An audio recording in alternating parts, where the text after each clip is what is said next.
segundo bloque de 24 Córdoba, como lo dijimos, vamos a hablar con quien ya tenemos acostumbrado a traerlo aquí al piso para que nos explique un poco, para que nos desglose un poquito cómo es esto de las percepciones, cuál es el tope de las preocupaciones de los argentinos según los diferentes sondeos.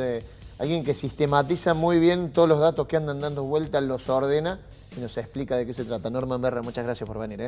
Gracias, Martín, por la invitación. Bueno, una primera pregunta, Norman, porque ayer abro el diario La Nación, titular: Macri conserva altos niveles de apoyo a 6 meses de su asunción. Y dice el diario La Nación, bueno, los últimos estudios de, por ejemplo, cita, poliarquía, con un resultado de apoyo a la gestión de gobierno de Cambiemos de un 60% y de imagen individual del 50%. Cita también a la consultora Isonomía, 58% de apoyo y 63% de imagen. Graciela Romer, 50% de apoyo. Rubier, 52%. Y pone en último una consultora que uno no la podría tildar de opositora, como es Management and Fit, con un 44% ahí al final, pero dice la mayoría de las consultoras todavía le dan un apoyo muy grande a Macri. ¿Cómo lo ves vos? ¿Cómo lo analizas? Está bueno que hayas citado esa nota, pues yo también la leí. Me parece que ahí se están mezclando peras con manzanas, en primer lugar. A ver, ¿cómo es? Vamos a ponerlo en estos términos. De un apoyo del 60, uno del 44, hay una diferencia grande. Tenés 16 puntos 16 y eso puntos, es mucho ¿no? más que cualquier error muestral. Lo 63 le da la Isonomía, por ejemplo. Casi Claro. 20 puntos más, digo, una diferencia. Sí, hay un pequeño detalle metodológico. Todo depende, si vos medís imagen, es una cosa. Si vos medís aprobación, es otra cosa. Te lo ilustro así. Imagen, vos podés medir muy buena, buena, regular, mala y muy mala. O buena, regular y mala. En cambio de aprobación, vos le decís, usted aprueba, desaprueba la gestión. Tenés blanco, negro. Obviamente, cuando vos medís en mayor cantidad de opciones, tendés a fragmentar más. Entonces, si vos me decís el apoyo del 55% hoy, yo te lo compro, me parece que es razonable si lo medís como aprobación. Ahora, si la imagen es de 55, ya es un poco más dudoso. Todo depende de cómo midas. Si vos medís, algunas consultoras miden con el regular incluido, por ejemplo. Y otras no, dicen bueno o malo. O muy bueno, bueno, malo, muy malo. Entonces, el regular te desaparece. Entonces, claro, entras a mezclar y bueno, después manejar Claro. los datos. Nosotros medimos con las categorías regular incluida y en ese marco te diría que de un promedio de las encuestas nacionales me suena mucho más razonable una imagen en torno a los 50 puntos que una en torno a los 60 puntos. Si vos me decís aprobación, puede ser 55 puntos. Cuando me decís esos 50 puntos, eso se compone de muy buena, Muy buena y digamos, buena. está todo ahí adentro. Exacto. En algunos casos, como analogía, incluso miden el regular buena, o sea que también meten el regular buena dentro de lo positivo. Por eso te digo que depende mucho de cómo mides vos. Medio trabajo forzado la de algunos, ¿no? De meter regular, lo o bueno, que- o está sí. dentro de lo posible. Son escuelas metodológicas. En Delfo nosotros preferimos elegir regular porque nos parece que hay gente que antes de matarla a una gestión o ponerle mala muy mala, pasa por regular como estación intermedia. Entonces, si la gestión digamos, acierta en algunas medidas, ese regular se puede volver a transformar en buena, muy buena. Ahora, si no pasa eso, probablemente la medición que siga sea mala, muy mala, digamos. Parece que es el caminito lógico que sigue por ahí la opinión de la gente, ¿no? Lo que decía esta encuesta es, todavía la luna de miel tarda en irse. Tarda en irse, todavía sigue la luna de miel, le está dando, la sociedad lo está esperando, está diciendo, bueno, hay una expectativa en Macri. Yo creo que la luna de miel ya terminó. Terminó porque una gestión... ¿Cuándo lo identificaste más o Porque una gestión que está en torno al 50% está en la zona límite. Esto es un consultor norteamericano muy conocido que se llama Dick Morris, que dice, cuando vos estás en el 50, estás ahí justo. No te sobra nada. No te falta nada, pero tampoco te sobra. Estás justo. Ahora, si vos miras la expectativa, es cierto que la sociedad la espera y yo digo que hay como dos componentes diferentes. Una cosa es la imagen, como dije antes, y la aprobación, que es la valoración del gobierno, y otra cosa es la expectativa. Un gobierno que tiene 5 o 6 meses en la gestión, es lógico que la gente lo esté esperando y que todavía le dé un tiempo de tolerancia. Lo que no quiere decir que es un cheque en blanco. El cheque en blanco existe, no, pero la luna de miel, que son los primeros 100 días o 120 días, si vos querés, hay un nivel de tolerancia que es diferente. Ahora ya la gente está esperando el segundo semestre. A un consultor que escribió ayer habló de la hipótesis del segundo semestre y claramente en el segundo semestre se juegan muchas cosas. De todas formas, ¿se cree en eso del segundo semestre? Más teniendo en cuenta que sale la propia vicepresidenta a decir que la reactivación, si bien va a venir en el segundo semestre, lo que va a impactar o se va a ver claramente en la economía y en la percepción, digamos, de la economía doméstica, va a ser recién en 2017. Había otros operadores del gobierno que decían, bueno, lo del segundo semestre se traslada al último trimestre. ¿Se cree todavía? Digamos, Eso es un problema, porque si el gobierno corre el arco, va a generar una incertidumbre mayor en la gente. No hay tanta paciencia para esperar un año los efectos positivos. La gente está viendo los efectos positivos de un cambio de clima político, si se quiere, de un cambio de signo, está viendo impactos más bien desfavorables en el área económica y ahora está esperando la bonanza o el bienestar en lo económico. Te llevo ahí. Si lo corres, perdón, sí, no, si no. lo corres un año el arco y es mucho tiempo. La gente a un año no, en la economía doméstica es un largo plazo. Uno parece, pero un año es mediano plazo o es corto plazo o es largo. Y para la gente es largo. Tarifas, precios, sueldos atrasados en relación a los nuevos costos y a los nuevos bienes y servicios es un plazo largo. Te llevo ahí cuando dijiste economía. Bueno, vos venías relevando en el blog tuyo el tema de datos del malestar socioeconómico. Explícame un poquito cómo se compone esto y después, obviamente, pasamos a hablar de lo que viene encabezando el tope de las preocupaciones, la economía y la inflación, ¿no? Bueno, hace 10 días más o menos, la consultora Poliarquía dio a conocer el índice de confianza económica que mide junto con la Universidad Torcuato Di Tella con el Centro de Estudios de su universidad. Y claramente marcaba una caída muy fuerte del índice de confianza económico y eso es un dato muy sintomático porque ese índice de confianza se mide midiendo la propensión de compra. La pregunta exacta es, ¿usted cree que este es un buen momento para? Entonces incluyen bienes de consumo inmediato, como bienes durables de más largo plazo, como puede ser un auto o una vivienda. Vos fíjate que la curva ahí marca que el índice de confianza tocó un pico en septiembre de 2015. A ver, ¿podemos pasar la frente? Ahí está, mira, ahí lo estamos viendo, lo están viendo los televidentes en pantalla. Tal cual. Me decías, toca un pico de confianza en... Toca un pico en septiembre del año pasado, un mes antes de la elección. Bien. Uno dice, bueno, pero es paradójico, ¿cómo puede ser que un mes antes de la elección haya dado un pico y después la elección fue mala para el gobierno? Y porque una cosa es la sensación de bienestar y otra cosa es el humor social. Claro. El humor social es mucho más volátil.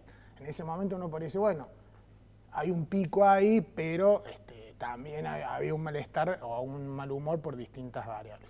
Ahora, ¿cuál es la cuestión? Vos fíjate que ahora en mayo de 2016, perdón, está mucho más cerca del piso de mayo de 2014, de la gestión Kicillof, que del pico del año pasado. Que estás hablando ahí de un mayo 2014, primeros meses de un año en donde se había devaluado. Tal cual, que ayer uno de los columnistas de este mismo diario que participa en La Nación justamente dice, cuidado que el riesgo es la kicillofización, digamos. Claro. Que de nuevo tengamos una inflación alta como la del 2014, que parte de esa inflación se coma la mejora de competitividad que se logró con la devaluación y que el gobierno se vea tentado de introducir un nuevo ajuste del tipo de cambio que puede tener transferencia a precio en un año como el 2017, que es electoral. ¿Ranking de las preocupaciones de ahora? Hoy está compitiendo la inseguridad claramente con la inflación. Acordémonos que en los últimos... ¿Está superando la inseguridad de la inflación? Están en paridad, diría yo. Todo depende de la inseguridad, es un tema de muy corta agenda. De golpe se genera un secuestro, como ha habido una ola en los últimos días en Buenos Aires, o hechos de inseguridad como los que nos enteramos en Córdoba hoy, y si vas a hacer la encuesta, eso le lleva al pico. Pero si yo te dijera, en una línea más estable de tiempo, están compitiendo hoy, cosa que también es una novedad, porque venía la inseguridad con mayor predominancia en los últimos meses de la gestión K, y lo mismo pasa con el desempleo, que está en un segundo o un tercer orden de problema, pero es todo un cambio porque, como habíamos dicho en otras encuestas, era un tema que prácticamente había desaparecido del radar de problemas al cierre de la gestión kirchnerista y ahora está considerado sin duda en el podio. En ese puntito vos citabas en el trabajo que haces, en la encuesta de CEOB de Bachman, que hablaba de un 51% de los encuestados decía que alguien entre su familia, sus amistades o conocían algún despedido. Esto obviamente que te impacta directo en la percepción de la situación laboral, ¿no? Sí, es una cifra extraordinariamente alta. A mí me sorprendió ese dato. No lo tenemos relevado en Delfo como para poder contrastarlo en Córdoba como es.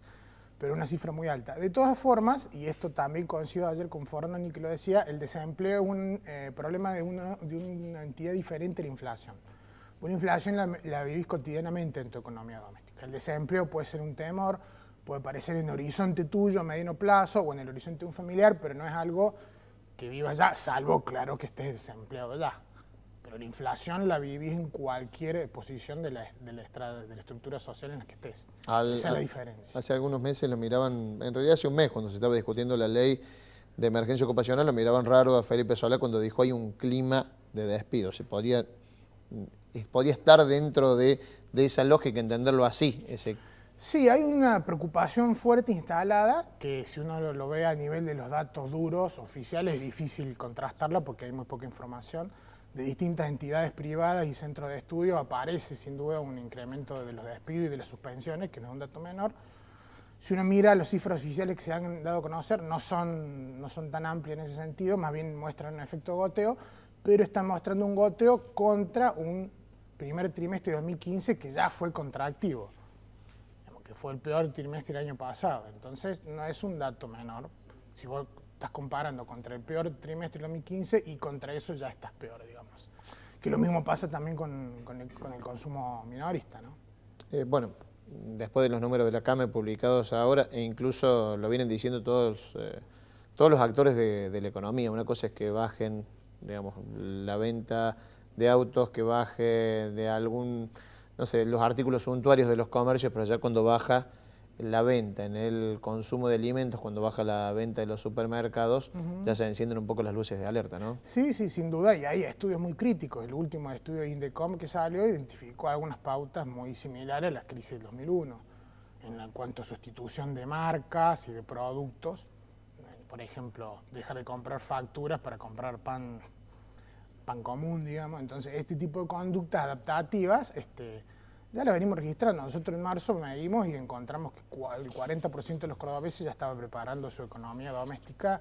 O sea, reduciendo los gastos superfluos, podrían decirse. Claro, entonces le preguntamos, bueno, ¿y usted qué va a ajustar? Y ya parecía en un escenario de ajuste. Y bueno, tarjeta de crédito, si tengo que resignar algún servicio, lo resignaré, el cable. La gente trata de resignar a aquello que considera obviamente más prescindible. ¿Qué es lo último que ajusta? Y bueno, lo último que ajusta, por supuesto, es la educación de los hijos, aquellos alimentos que en los que considera que la calidad no se puede resignar, como la leche, trata de no resignar o pasa a una segunda marca, pero no a marcas muy de bajo precio. En algunos niveles socioeconómicos ya la situación pasa a un poco más de gravedad. Nos comentaban, por ejemplo, los almaceneros que ya se estaba optando por las segundas marcas. En el caso de algunas cuestiones que son estacionales o alimentos que son estacionales de invierno, habían seguido comprándose en el verano. Digo, esta encuesta, digamos, que ustedes hicieron aquí en Córdoba, la tienen desglosada por diferentes sectores socioeconómicos. ¿Cómo te daba en el quintil más bajo, digamos, o sea, de la población? Claramente la inflación y el ajuste de precios pega en los deciles más bajos. Entonces, los deciles altos son los que están en mayores condiciones de amortiguar el golpe del precio, porque en ellos, en la canasta de consumo de ellos, obviamente el consumo básico pondera más bajo. Hasta ahora no, digamos, del panorama de datos no son muy alentadores. Por ejemplo, leía otro, el tema de las paritarias. Sienten, la mayoría de los que han cerrado paritarias, que van a perder con respecto a la inflación y ya no se ve posible alcanzar ese horizonte del 20-25% de tope de inflación que había dado el gobierno para este año. No, de hecho, en el último informe monetario del Banco Central hablaron de una pauta inflacionaria del 34% para el año, o sea que claramente ahí ya también se corre el arco, digamos. ¿Y en el tema de las paritarias? Y el tema de la paritaria, lo que están marcando los estudios, como bien decís vos, es que va a ser un año muy parecido al 2014. Por eso volvemos al riesgo Kicillof, de los que habló uno de los autores citados ayer en la nota de la Nación. No un escenario catastrófico, pero un escenario de estancamiento económico con una inflación alta, digamos por encima del 30 y en algunos escenarios más cerca del 40, con salarios que pierden poder contra la inflación o que en el mejor de los casos empatan, lo cual sería incierto porque hay que ver qué pasa en el segundo semestre y si algunas paritarias se abren o no. Hay que ver qué política tiene el gobierno con eso también, porque si la paritaria se reabre y se vuelve a hacer un ajuste y ese ajuste se vuelve a transferir a a costo interno y a precio, y es como que venimos alimentando la misma rueda. No nos olvidemos que el objetivo del gobierno en el segundo semestre es poder tener un índice de inflación como mucho del 2% mensual.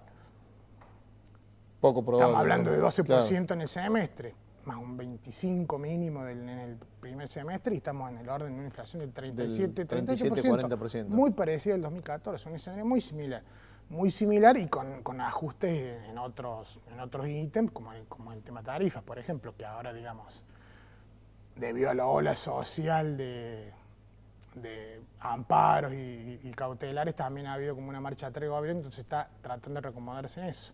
¿Cómo, si bien no tienen estudios hechos todavía, porque es muy nuevo esto, ha sido en la última semana que el gobierno ha dado por lo menos un volantazo corrigiendo las tarifas en la Patagonia, hablando con los gobernadores, poniendo este tope del 400%, que por ahí se ve como algo positivo o atempera un poco los ánimos, pero estás hablando de un 400%. Sí, digo, no es poca cosa. No es poca cosa.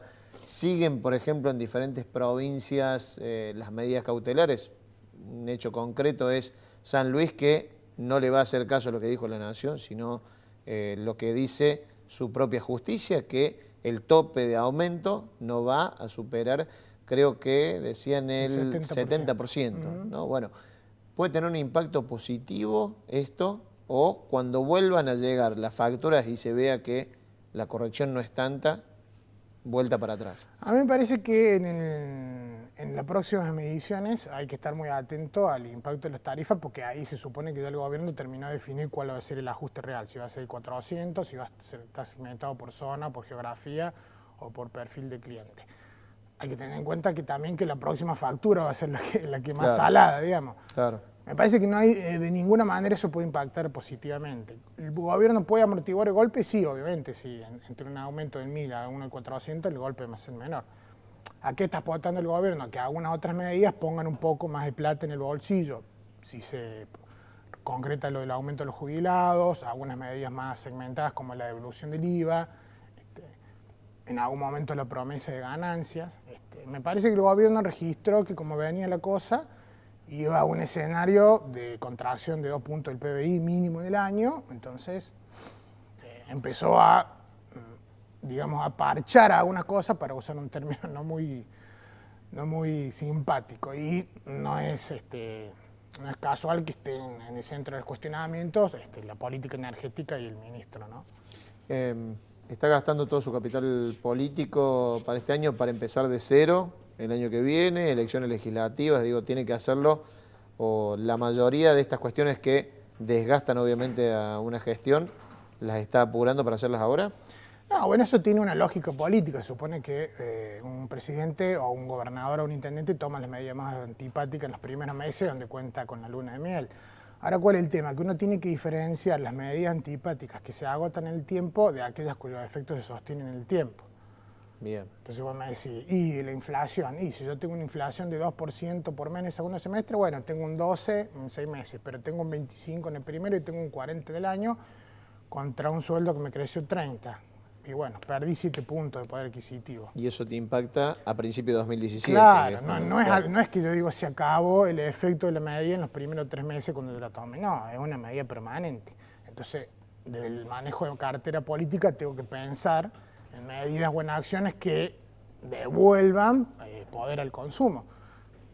Si no es ingenuo, es pensar, no, listo, ya está, hice el aumento de tarifa y el efecto ya pasó. No pasó nada porque mi sueldo sigue retrasado con respecto a lo que se ajustó. ¿Entiendes? Norman, volvemos a hablar cuando empiecen a llegar las tarifas y empiecen a llegar las facturas de gas y de luz corregida, a ver si nos decís, bueno, tuvieron un impacto, ¿no? ¿Te parece? Dale, Martín, cómo no. Muchísimas gracias por estar Gracias en 24 a vos. Córdoba. Nos vamos a la pausa, ya venimos con el cierre de 24 Córdoba.